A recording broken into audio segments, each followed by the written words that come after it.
Well, gang, it was brought to my attention during the week that we've approached a very important milestone here on Wrestling with Egos. It was pretty much 1 year ago to the day when we brought on the distinguished gentleman of leisure from across the pond named Katie Hinken.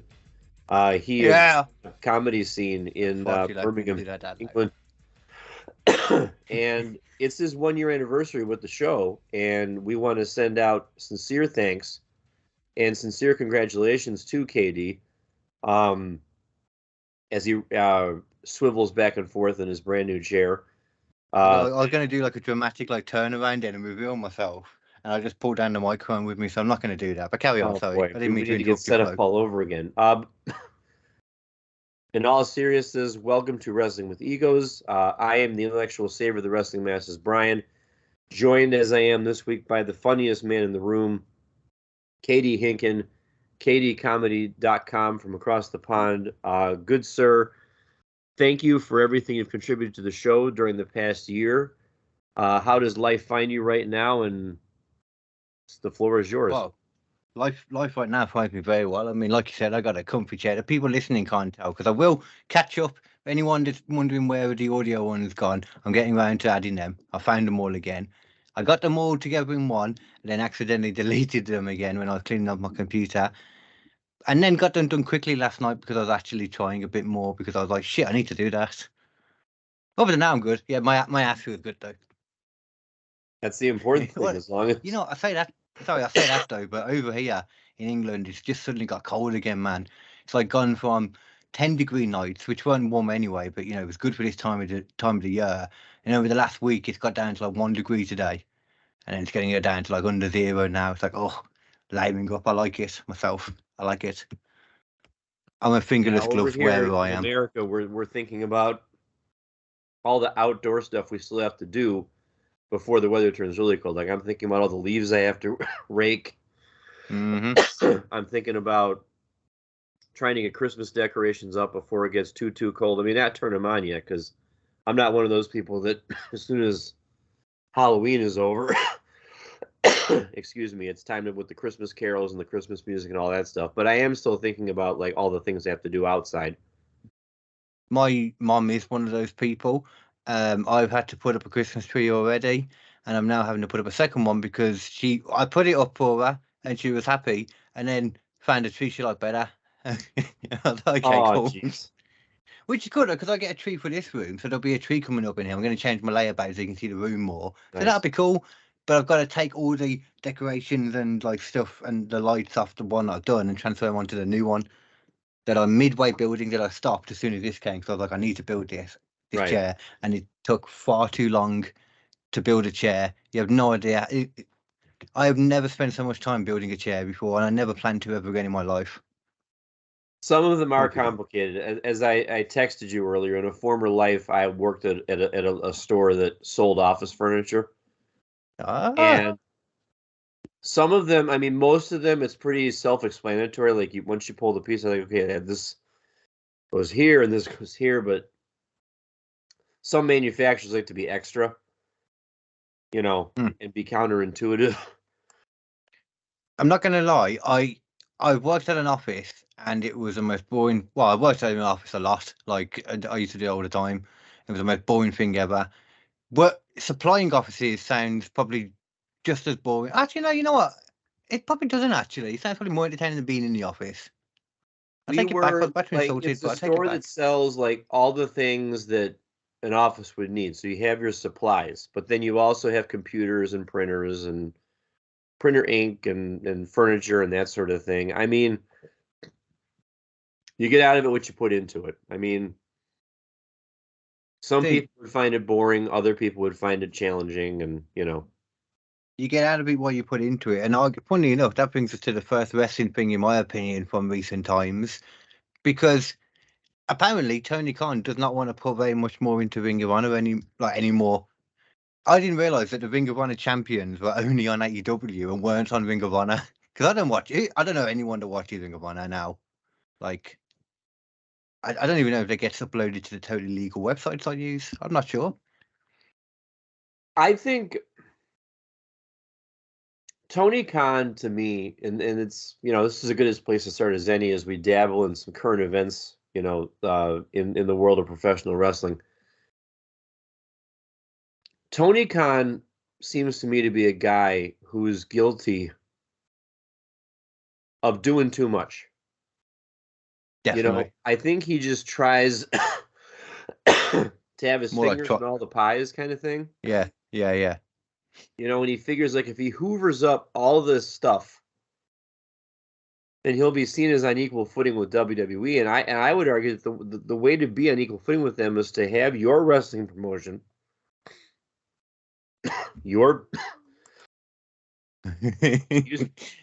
people. That's why you shouldn't smoke so much reefer before you come online, Brian. I've told you this. You have. Doesn't listen. And I fail to heed your warnings. But I mean, he's trying to do business with New Japan. He's trying to do business with Ring of Honor and all this stuff. And I would think Ring of Honor has enough of a built-in hardcore following that you could let it be off as its own entity and its own fan base, and they would come to it and they would watch it. They would come to the live events, and they would find a home for it on TV, whatever that home is, a streaming service. Yeah, I think it's Honor Club still. I'm not sure. Yeah. I'm assuming that's like a pay thing. Why? And once again, why anyone would pay just for Ring of Honor, I don't know. But I'm sure there's people out there. Well, there can't be that many actually, because I've heard it might be going away now. So maybe there's not that many people. I mean, it's one of those things where it's like, how many promotions can you have? And, he means Impact is going back to being TNA again. And yes. Yeah, that was last week's episode. Me and Patrick were both very happy about that. I don't know how do you feel about that? I think it can help because I think it brings back maybe a fan base that had gone away over the years, because there's a lot of nostalgia for it. So that was pretty much what I put the title as, Total Nostalgic Action, because I didn't even realise it, until we started talking about it, how nostalgic I was about TNA. Like, I didn't expect that feeling, but I really am. And I think a lot of people, as soon as they see that TNA, they'll get that feeling. And yeah, like you said, some people will just tune back in for that reason. Some people will tune into it for that reason, thinking it's something else maybe, but, come as they may. You think about all the people that were around in their heyday, AJ Styles and Bobby Roode and Kurt Angle and Christopher Daniels, et cetera, et cetera. Samoa Joe. Samoa Joe. I mean, they were putting out some wonderful wrestling matches. And you've got to throw out some love for Slapnuts. He's still doing his thing now. Still around the TNA people right now. He's basically Team TNA in AEW. I'm all there for it. I'm quite a fan of him in that. Yeah, everything old is new again. You know what? Going back to AEW as well, like, I do not understand why Big Bill and Ricky Starks are the AEW World Tag Champs. I don't get it. I just don't understand that. Yeah, they wouldn't be my first choice. It wouldn't be my seventh choice. But I guess, not everything that they're doing is bad, because I will give them props, because I was telling you in the pre-show meeting while we were doing our technical checks and everything like that, that as recently as 3 or 4 months ago, MJF was the biggest villain scumbag, Yeah. And now all of a sudden he's just turned on a dime. And I feel like maybe he had to do that to find more nuance to his character. Yeah. What's the next challenge? Well, the next challenge is, not really changing who I am, but still trying to be a babyface. It was really interesting, that was, because for the longest time, when it was going on with like him and Adam Cole, I was like, well, he's just obviously fucking over Adam Cole, he's going to screw him over. And then the more and more it went on, I was like, just kept waiting for it to happen. And now as of a few weeks back, I'm like, yeah, I think this is actually, it is just genuinely staying. But he's kind of the same character still at the same time. He's always been a bit of a goofy fucker. Now he's just playing into that a bit more. Too much, in my opinion, sometimes, though, considering he's a world champion, a bit too much sometimes. But he's showing you, I feel like he's showing you his value as a performer because Definitely. You look at all the runs Triple H had as champion, for example. There were times where he was not. There were times where he was a comedic heel, and there were times where he was a babyface, and there were times where he was just a down and dirty villain. And it showed nuance to the character. It showed evolution to the character. No pun intended. Mm-hmm. Or maybe pun intended. But I think any good champion has to show that. They can't just be one note all the way through their career. In fact, the more I think about it, I cannot think of a well-known champion who didn't evolve somehow and show nuance and show depth and show, that sort of thing throughout their time. Whether you look at Ric Flair, you look at The Rock, you look at Stone Cold, you look at Triple H, Undertaker, they all underwent some kind of change from the beginning to the end. Even all the best ones really at some point need to be able to be both sides of the coin. Like, a lot of people would say Austin was never able to really be a good bad guy, but I disagree with that. I think he was good when he was a comedy bad guy, and he's a bit of a bad guy anyway sometimes. Like, maybe it's a bit hard to take him as a full bad guy because he's always a bit of a bad guy. He's just beating up everyone anyway. Right. So, yeah, it's kind of got that forever tweener, but that's different. But I mean, as far as MJF is concerned, I mean, he's got you buying in to, what the payoff for this iteration of him is going to be, because they're playing the trope up of, okay, I'm running out of allies. I never had that many allies to begin with, and the ones that I have are getting taken out. They're on the shelf with injuries, whether they're storyline injuries or real life injuries. In the case of Adam Cole, I'm still in the open about that. Or I say I was before, but now I'm like, okay, yeah, maybe if I thought for a bit, maybe that injury was fake, because he was just going around doing things still. But now I'm kind of accepting maybe it's not, because he has actually just been gone for a bit. Yeah. So I'll take that back now. I will remove that prediction. Calling it a work. I called it a work.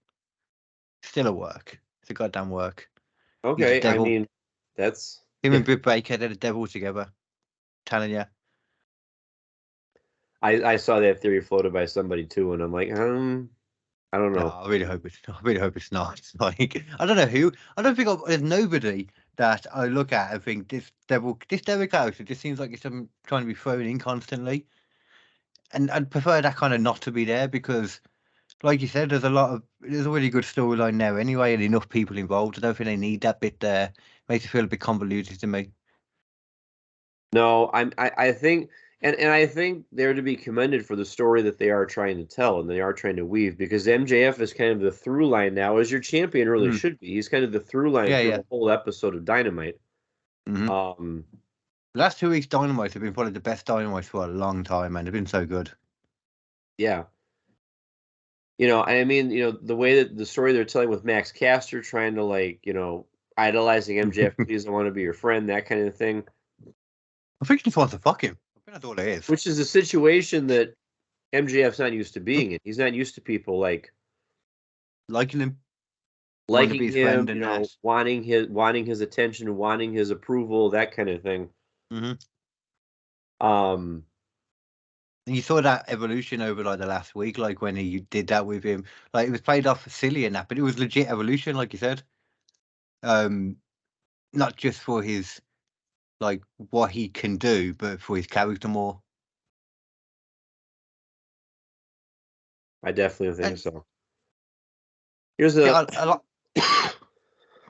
I like all that part, but then when you get to the Ring of Honor part of it, because you got Samoa Joe involved in it too. Did you see him relinquishing the Ring of Honor title?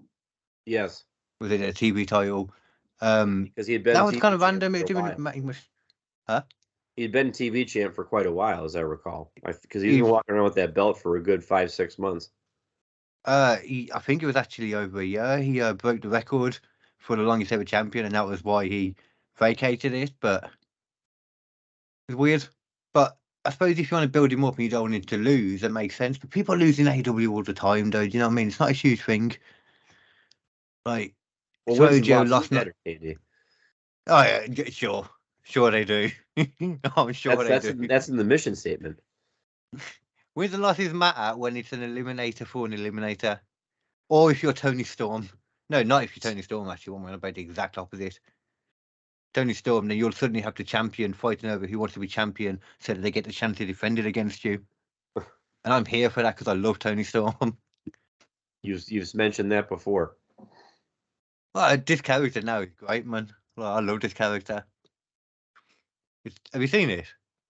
I've seen snippets of it. It's been harder to watch lately and harder to get caught up on everything, but I do know that she's starring in like mini movies and stuff like that. And she's timeless Tony Storm, and she's just crazy. Because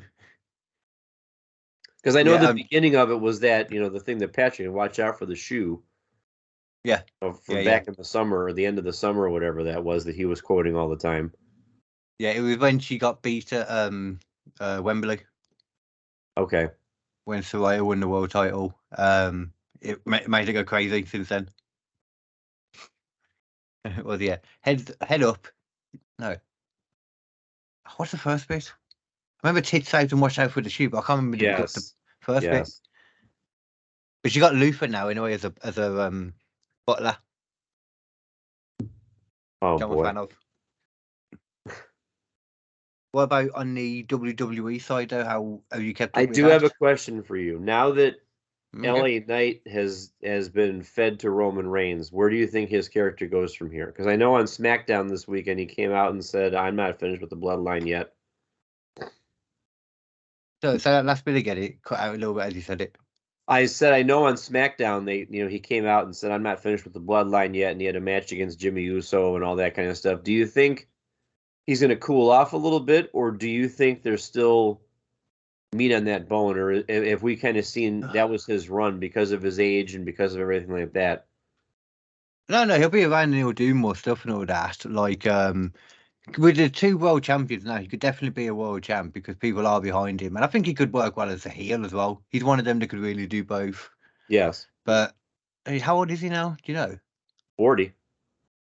That's okay though. He's still got a good 5-6 years. He could do some shit. Yeah.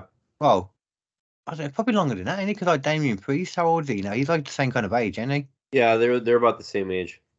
Yeah. Yeah, I mean, wrestlers nowadays, they're both I'm very always healthy. surprised to hear ages of some of these guys. You don't think of them as, oh my God, he's 38 years old, or oh my God, he's 41 years old, and you think, The older ones, though, it just gives them a bit more of legitimacy about them, though, doesn't it? Like, you look at Damian Priest right away, he looks like someone that could beat most of the roster up. Yeah. Because he probably could beat most of the roster up. So like that comes with experience and age. LA Knight could definitely talk most of the roster to death. If there was no scripts, no nothing, I think he could just do that anyway.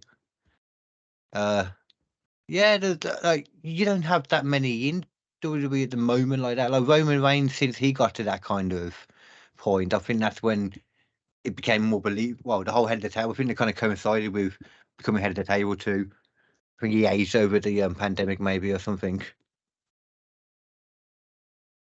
Well, he got really smart about it. I think he parlayed. He actually was smart and parlayed the health concerns that he had, the legitimate health concerns that he had, into I want to work a schedule so that it allows me to monitor my health and make me available for when you really, really need me. And we can then keep doing it for years afterwards. We can assemble a group around me to act in my place, and walk around with the championship or walk around with, whatever. So I give him credit for figuring out another way to be relevant. Yeah, it's great. It went on to, it's like now though, the fact that it's still going on now, it's just too much now. But when you look at, I thought something about it.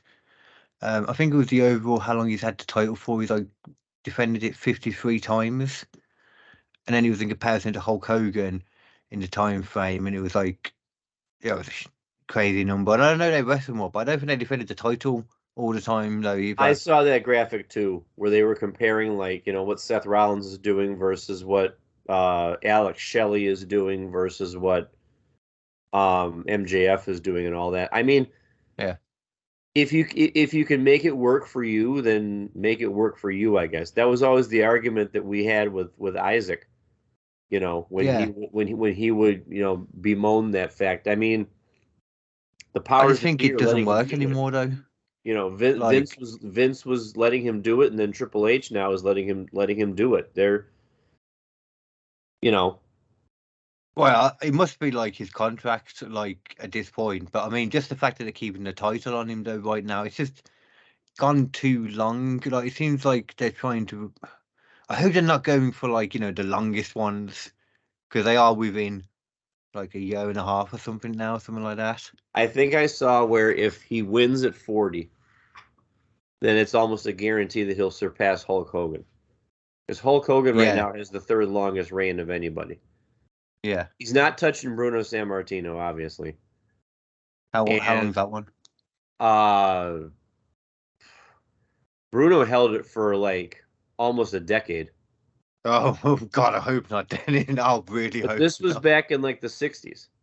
Yeah, I know. Yeah, when back then. But Bruno was selling out Madison Square Garden all the time.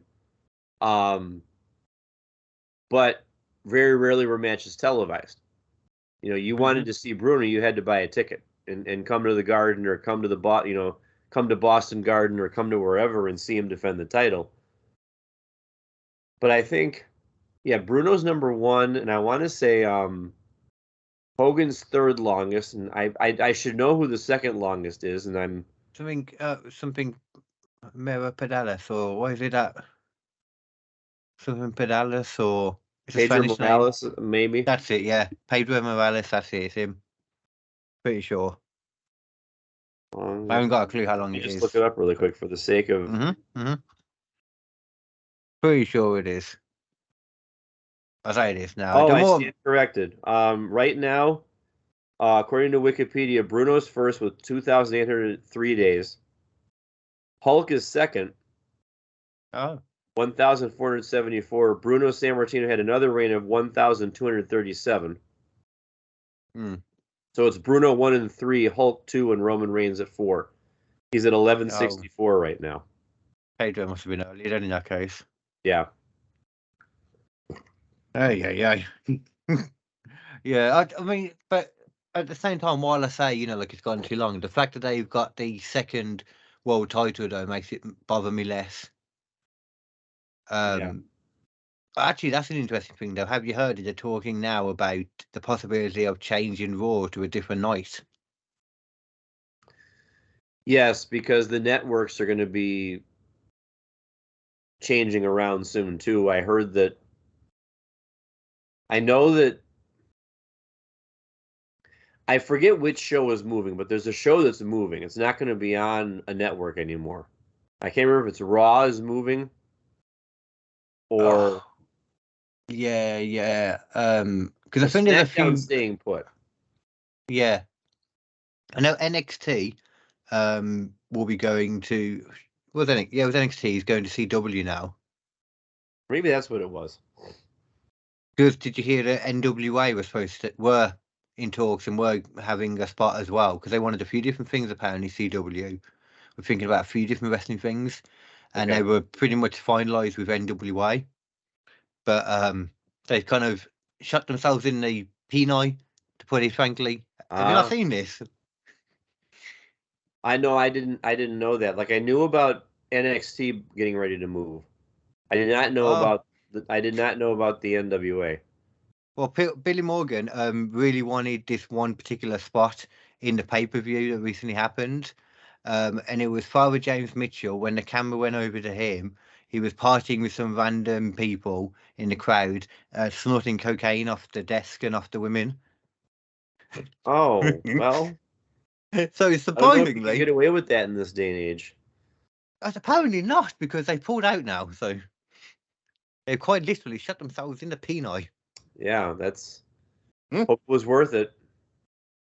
Oh yeah, I'm sure it was. That.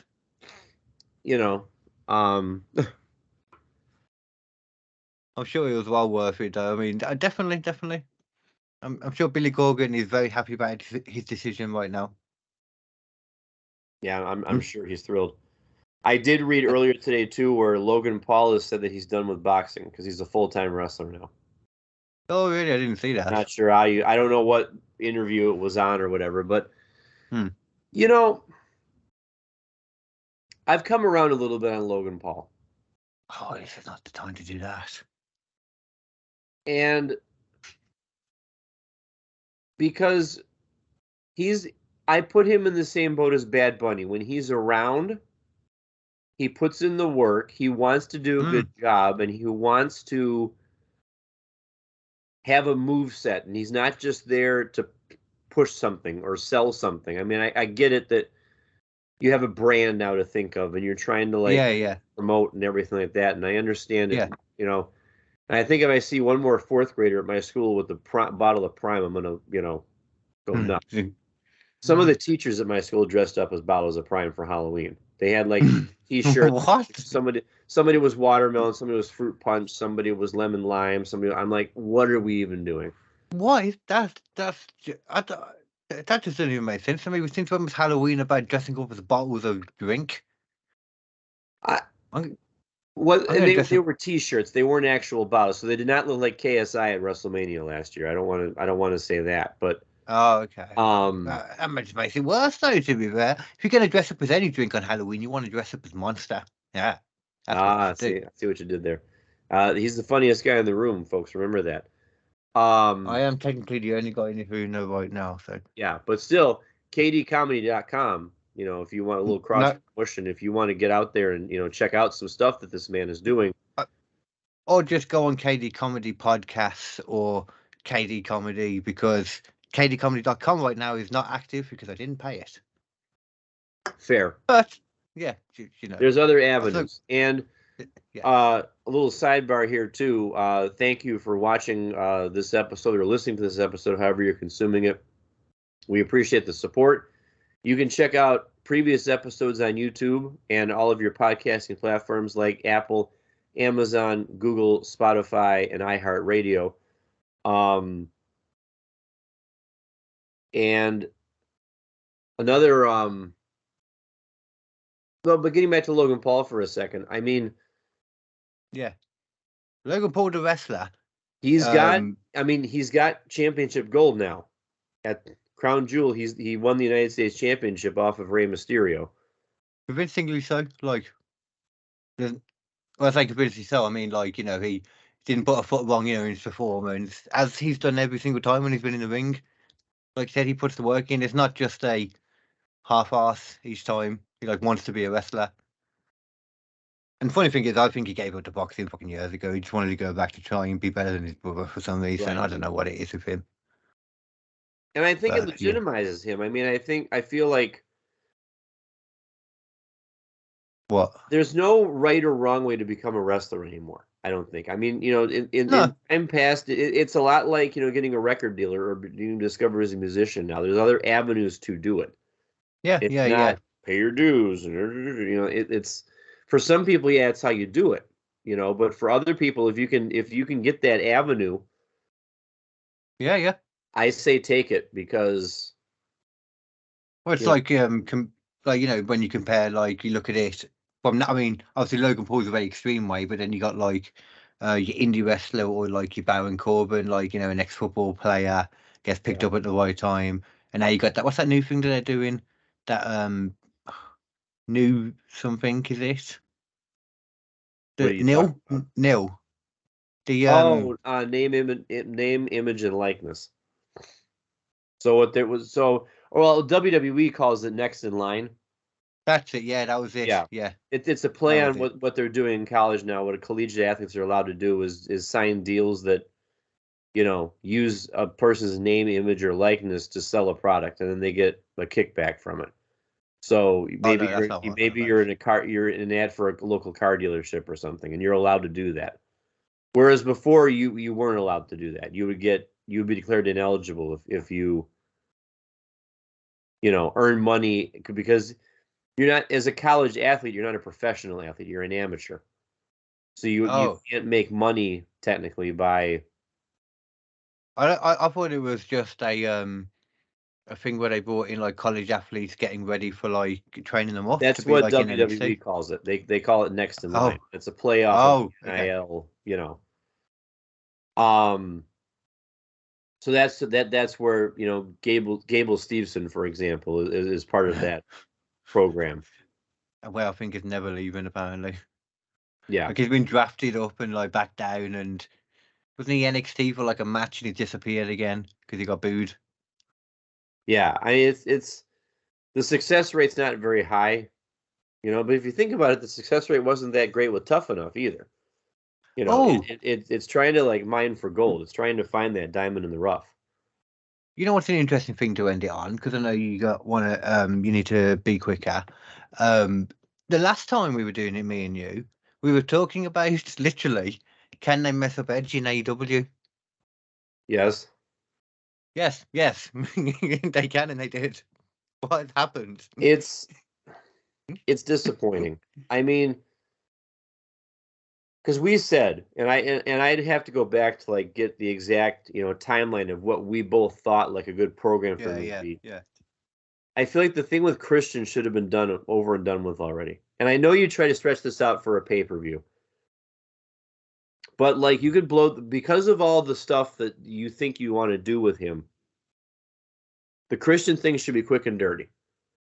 But at least done. Like, let's not get all these other people involved. Let's not make it a 6-man tag with Sting and Darby Allin. And it's yeah.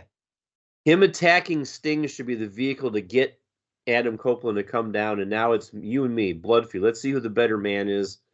How dare you attack Sting and that kind of thing. Yeah, this 6-man tag should have been like a Collision main event. Yeah, and they're not interacting enough as well. Like, first of all, Edge is never on Dynamite anyway, which I don't understand because you got it on Collision, which is hardly anyone's watching. Apparently, the ratings are low. Mm-hmm. So you're not even putting it on your main thing. So most people aren't seeing it, and they're hardly interacting anyway. And like you said, they're just dragging it on, which I don't mind too much because I still want to see them doing more. But I'm worried that they're never really going to do more. Yeah. And I don't think they know who to give the win to as well at the moment. I think that's part of it too. I'm not sure. I mean, what I will give Christian some credit for, I can't think of another example where a guy has just really from out of nowhere just become such a despicable character. And he's been this way in AEW for the better part of almost 3 years now. Because I remember going all the way back to when he was feuding with Jack Perry. And he wasn't that long ago. I would say still only like a year and a half ago. Okay, maybe I don't have my timeline straight. But like when he was doing the stuff with Jack Perry, for example, and laying into his family when they were at ringside that one time, and and he just doesn't care. Like I really don't think he cares. I mean, a lot of the same way that MJF didn't care when he was doing, the villain version of his character. He just didn't care what anybody thought about what he said. I think he probably gets permission to go. Like when he's doing like the personal stuff. I bet he gets permission. But it's Christian in it. Who's gonna say no to Christian? True. His name's literally means he's a good person. Yes. And he's wrestling in a turtleneck. Come on. How can you argue that? Cut off. I love his little thing he's building as well with like Nick Wayne. Yeah. Yeah. I love that. The one joke that I forget his name now, the British dude on Collision it made earlier. That's the one. That's the fella. He's a very angry man, he is. That brings to something, yeah. What is it? Yeah, he said he was going to take Nick Wayne was going to take Christian's last name, but apparently the name's already taken. Nick Cage. Yeah. I liked it. Took me a while to work out. But, yeah. Yeah, it's good. It's taking too long to do, but it's only good because of Christian. Anyway, I just want to see Christian every time. I would never think that there would be a situation where there's like a Christian and Edge thing, but everybody would want to see Christian. That would have been the case before. And maybe that's why they're doing it that way, because Edge was always the one kind of driving it before, because of how little the writing team and Vince especially thought of Christian when they Yeah. Like you said, if that's the Christian's case, getting a chance to prove that, hey, I can drive a storyline, which from that standpoint, I think it's a good thing. Definitely. That he can get a chance to flex his muscle as far as that goes. I think we already knew that anyway, so I think it probably would have been better if, like you said, they just kind of like got it out quick, and maybe Christian, flattened him because he didn't have anyone else's help. It was just Christian and his goons, and then Edge just went off into the other show and just did his own thing for a bit, and then eventually down the line, Edge can bop him if he wants to, which I'm sure they would, or get back together with him down the line when Christian's done doing his thing. Yeah. They should have got it done out the way. So yeah.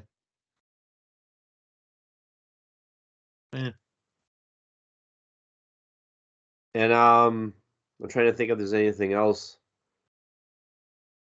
Apparently Randy Orton is soon to come back, which has me excited. I want to see what they do with him. I want to see, like, I think the rumor is he's going to be part of a War Games match. Yeah. I was going to say that, I did quite enjoy the whole War Games reveal. Like, more, I somehow didn't clock onto what was happening until Adam Pearce was in the ring saying games a few times. Like, what the hell is he talking about, playing games?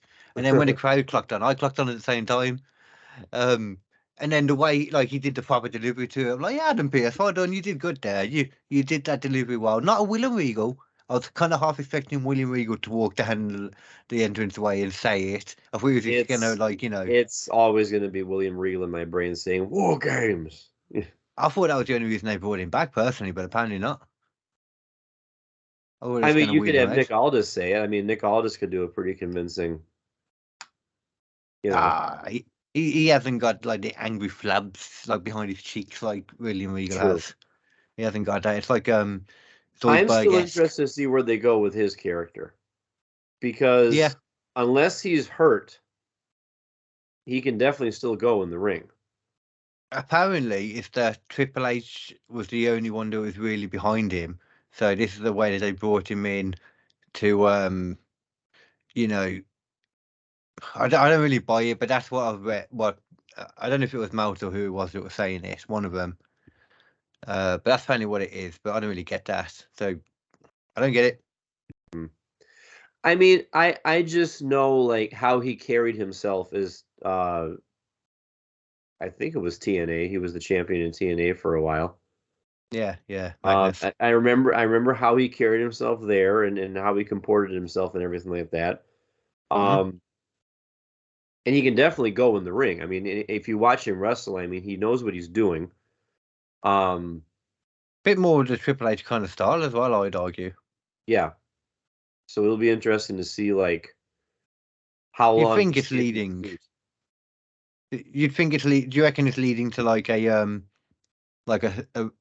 singles run or wrestling run, whatever you want to call it? Probably, because, and I bet I know who his first feud's going to be against. I think it's going to be against Kevin Owens, because he storyline suspended Kevin Owens on SmackDown. That's a good shout, actually. Brings him over in a trade from Raw, and then I'm going to suspend you. And I don't know why, because I didn't watch any of SmackDown. I'm just going off. It was quite good to see when I scroll through my feed and all that. So it'll be interesting to see where they take it. He was guest commentator for the night because Corey Graves and Carmella had a baby. Oh. They had their baby. Nice. Congratulations. And he was guest commentator. Nick Aldis had gave him a tie to wear. And he got told that if he hits anyone, he'd be suspended. And then he got a bit happy with, those machines that they give in, like, the NFL, I think it is sometimes, where, like, you can draw on the screen the circles and all that kind of stuff. He got a bit happy with that when he was showing his punch from a few weeks ago, when he punched both Austin Theory and Grayson Waller at the same time. He was and then they came out and they got in his face and dumped the water on his head and walked off. And he was like, you know what? I can take them coming out here, having a moan, dumping water on my head. I can take it. But they threw that empty bottle at you, Kevin Patrick, didn't they? I'm going to go and get suspended right now. And he went and beat them up. Okay. I like that's having what I Owens would when he's think. That good. seems to me to be the direction that they're headed in with that. That'd be very good, to be fair, because, like you said, he can go. Everyone, most wrestling people anyway. I don't think there's that many casual fans really to watch wrestling. Like casual Anymore. yeah. Well, yeah. Like if you're And watching, even if you are you have to be kind of in the know about at least the big stars from every promotion, I would think. yeah, and at the very least they'd Google anyway, like, Yeah. Because I don't know how much of a big promotion NWA is, because they might not know Magnus, because I didn't know him too well. I know Nick Aldis as a name better than Magnus when he was in TNA. Right. Yeah, but was there anything else on your mind that you want to discuss in our current events roundup? Or do you think we pretty much hit it all? Yeah, and off the top of my head, I mean, as Survivor Series draws closer, if there's anything that's worth talking about, we can always bring it out there. That being said, we want to say thank you for consuming our show this week. In past episodes, we appreciate the support. Spread the word. Make sure you leave a comment for us. You can email the show, wrestlingwithegos@gmail.com. Give us a topic idea. Give us a reaction to what you've heard about. For everyone, no more dick pics. Yes. What? No, I was just saying, no more dick pics in the email account. Yeah, especially if you don't like reduce the size of them before you. I mean, that just fills up the data, really quickly. I just makes me feel bad about myself. It's just not that kind of account, unfortunately. For everyone associated with the show, for the angriest man in the room, Patrick, who was not here tonight, for the funniest guy in the room, KD, I am Brian. I am the intellectual saver of the wrestling masses. Thank you so much for watching Wrestling with Egos. And conversations like tonight, far-ranging and informative, are why we love pro wrestling. A wabba-doo. Wabba-doo-doo. I forgot, didn't you?